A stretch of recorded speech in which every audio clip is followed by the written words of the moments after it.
साथियों नमस्कार। एक बार फिर से आपका स्वागत है मेरे चैनल लीगल कॉज में।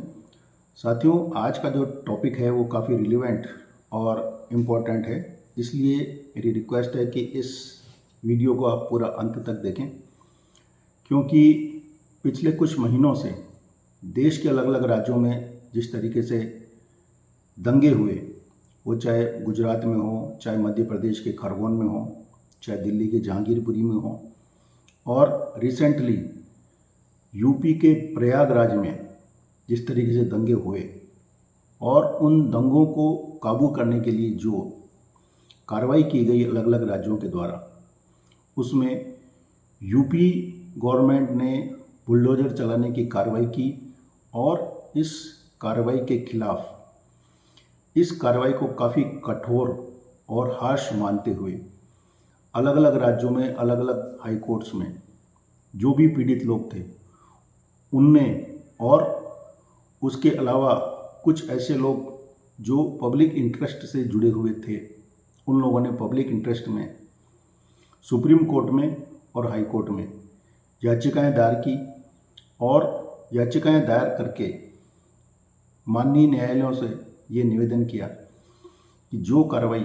बुलडोजर चलाने की किसी भी राज्य सरकार के द्वारा या किसी भी अथॉरिटी के द्वारा की जा रही है, उसको रोका जाए। और हाल ही में 2 दिन पहले देश के जाने माने पूर्व न्यायाधीश जो कि सुप्रीम कोर्ट और अलग अलग हाई कोर्ट से हैं, उन्होंने सुप्रीम कोर्ट में एक पिटीशन दायर करके ये मांग की है, ये रिक्वेस्ट की है कि जो कार्रवाई की जा रही है बुलडोजर चलाने की, उसको रोका जाए और इसमें इंटरवेंशन किया जाए। साथियों, एक कहावत है कि ककड़ी के चोर को कभी भी मौत की सज़ा नहीं दी जाती। कहने का मतलब ये है कि कोई व्यक्ति अगर अपराध करता है तो कानून ये कहता है कि उसको सज़ा उतनी ही मिलनी चाहिए जितनी कानून में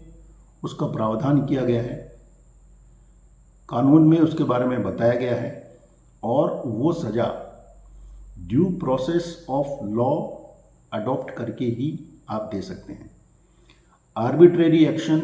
या हार्श एक्शन कानून के अनुसार अलाउ नहीं है। और ये जितने भी डिमोलिशन के केसेस हैं, इनमें जो सबसे बड़ा सवाल है जिसको लेकर के बहुत से लोगों का ये मत है कि ये कार्रवाई हार्श है, उसका सबसे बड़ा कारण ये है कि ड्यू प्रोसेस ऑफ लॉ को अडॉप्ट किए बिना और प्रॉपर नोटिस दिए बिना ये कार्रवाई की जा रही है, डिमोलिशन की कार्रवाई की जा रही है, जिससे न सिर्फ जो पीड़ित है वो दुखी है, बल्कि उसके अलावा ऐसे लोग भी जिनका कोई कसूर नहीं है या जिनके खिलाफ इस तरह की कोई कार्रवाई बनती ही नहीं है, वो भी इसकी चपेट में आ रहे हैं। इसलिए सबसे पहले ये जानना ज़रूरी है कि अगर इस तरह की डिमोलिशन की कार्रवाई की जाती है तो उसके बारे में कानून क्या कहता है। साथियों, कोई भी कार्रवाई की जाए, चाहे वो डिमोलिशन की हो या एनक्रोचमेंट हटाने की हो, कानून के अनुसार ये सबसे पहले ज़रूरी है कि उस प्रोसेस को फॉलो करने से पहले उस पर्टिकुलर एक्ट में, जिस एक्ट में ये कार्रवाई की गई है, उस एक्ट में प्रावधान क्या है, और दूसरी सबसे बड़ी बात जो एक कॉमन लॉ कहता है कि विदाउट नोटिस या without due process of law या without giving proper opportunity of hearing कोई भी एक्शन किसी भी अथॉरिटी के द्वारा नहीं लिया जाना चाहिए। इसलिए किसी भी अथॉरिटी ने, चाहे वो म्यूनसिपल कॉरपोरेशन हो, चाहे पुलिस अथॉरिटी हो या कोई दूसरा एक्ट हो, अगर कोई भी अथॉरिटी ये कहती है कि हमने उस अथॉरिटी के अंतर्गत या उस एक्ट के अंतर्गत कार्रवाई करके डिमोलिशन की कार्रवाई की है या एनक्रोचमेंट को हटाने की कार्रवाई की है, तो उनको ये बताना पड़ेगा कि क्या ड्यू प्रोसेस ऑफ लॉ उन्होंने फॉलो किया, क्या उन्होंने नोटिस दिया, क्या दूसरे व्यक्ति को अपॉर्चुनिटी ऑफ हियरिंग यानी सुनवाई का मौका दिया, उनको अपनी बात कहने का मौका दिया, ये सारा प्रोसीजर अडॉप्ट किया, उसके बाद कार्रवाई अगर की है तो कानून ये मानता है कि वो कार्रवाई सही होगी। इस मामले में सबसे पहले 1985 में एक बहुत ही इम्पोर्टेंट जजमेंट सुप्रीम कोर्ट ने दिया था, Olga Tellis versus Bombay municipal corporation, जो 1985 में जजमेंट आया। इस जजमेंट में सुप्रीम कोर्ट ने न सिर्फ इस तरह की कार्रवाई जो कि फुटपाथ पर आजीविका चलाने वाले थे,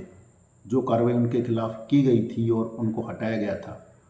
उसमें न सिर्फ सुप्रीम कोर्ट ने ये कहा कि ये without due process of law है, बल्कि ये कहा कि हर नागरिक का ये अधिकार है कि वह सम्मानपूर्वक जिए और फुटपाथ पर आजीविका चलाना या व्यापार करना एक आर्टिकल 21 के अंतर्गत जो अधिकार दिया है सम्मानपूर्वक, उस अधिकार के अंतर्गत आता है। इसलिए अगर किसी ने एनक्रोचमेंट भी फुटपाथ पर किया है तो ड्यू प्रोसेस ऑफ लॉ के बिना अगर आपने हटाया है तो वो वायलेशन ऑफ आर्टिकल 21 यानी सम्मानपूर्वक जीने के अधिकार का उल्लंघन है। साथियों, ये बहुत ही लैंडमार्क जजमेंट था और इस जजमेंट के बाद बहुत सारे जजमेंट आए जिसमें सुप्रीम कोर्ट ने और जो डिफरेंट हाई कोर्ट्स हैं उसमें ये कहा गया कि प्रॉपर नोटिस देना बहुत ज़रूरी है। वो नोटिस 5 दिन का भी हो सकता है, 7 दिन का हो सकता है, 15 दिन का हो सकता है और उससे ज़्यादा भी हो सकता है। डिपेंड करता है कि वो कार्रवाई किस एक्ट के अंतर्गत की गई है, किस अथॉरिटी के द्वारा की गई है और उस एक्ट में नोटिस देने की अवधि कितनी बताई गई है। अगर उस अथॉरिटी ने प्रॉपर नोटिस देकर कार्रवाई की है तो उसे ड्यू प्रोसेस ऑफ लॉ माना जाएगा। साथ ही सामने वाले पक्षकार को अपना पक्ष रखने का पूरा अगर मौका दिया है तो उसे पूरी कार्रवाई माना जाएगा। अगर ऐसा नहीं किया गया है तो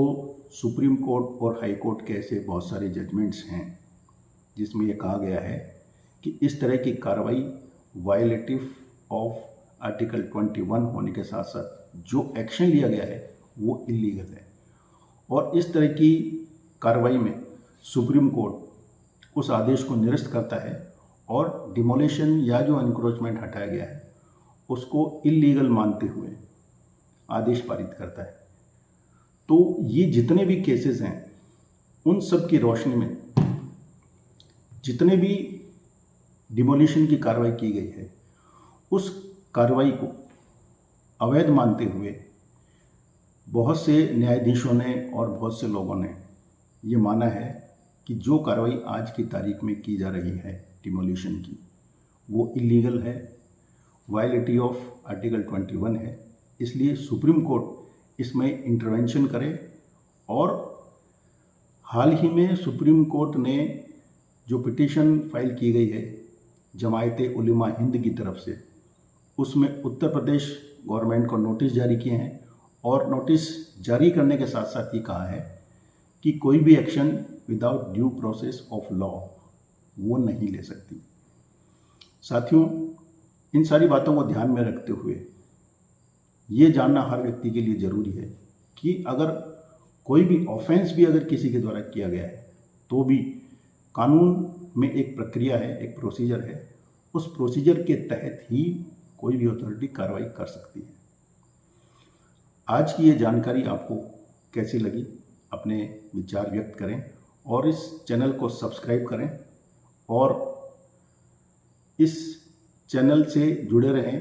लीगल अपडेट्स के लिए। आज के लिए इतना ही, धन्यवाद।